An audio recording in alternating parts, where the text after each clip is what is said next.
Bu videoda ko'rayotgan insonning zurriyotidan Baytullohning bo'lajak imomlari chiqsin, hofizi Qur'onlar chiqsin. Do'stim, qarang, niyatlarning go'zalligini hozir opamiz bilan Allohning baytiga, Baytullohga kelganmiz. Opamizga qisqagina savol-javob qilamiz. Assalomu alaykum. Qayerdan sopa? O'zim Xorazmman, lekin Nerdan Xorazmdan? Xiva, Xorazm. O'zbekiston fuqarosimisiz? Rossiya Yo'q, fuqarosisiz? Rossiya Rossiya fuqarosiz. Qarang, hech qanday qiyinchiliklar bo'lmadimi? Yo'q. Baytullohga keldingiz. Haligi telefonlarda ko'rgan boshqada, Ka'bani telefonlarda ko'rgansizlar, yaqin akavalik.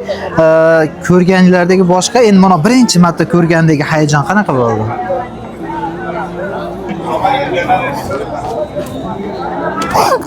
Uni ta'riflab berishda iloji yo'q-a? Yig'lamang. Bu albatta bu haligi nima desa bo'ladi?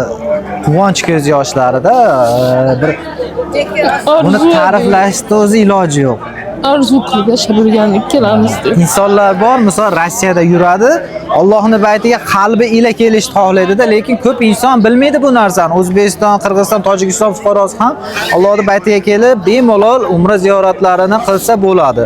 Agarda sizlarga qiziq bo'lsa, Rossiyadan kelmoqchi bo'lsangiz, Rossiya nomerlarimizga, O'zbekistondan kelmoqchi bo'lsangiz, O'zbekiston nomerlarimizga murojaat qilishingiz mumkin. Sizlarga o'zbek zabon, tojik zabon, rus zabon 50 boshlarimiz to'liq holatda umra amallarini qilishingizga yordam beradi. Ahlan va sahlan. Opa, sog' bo'ling. Rahmat katta.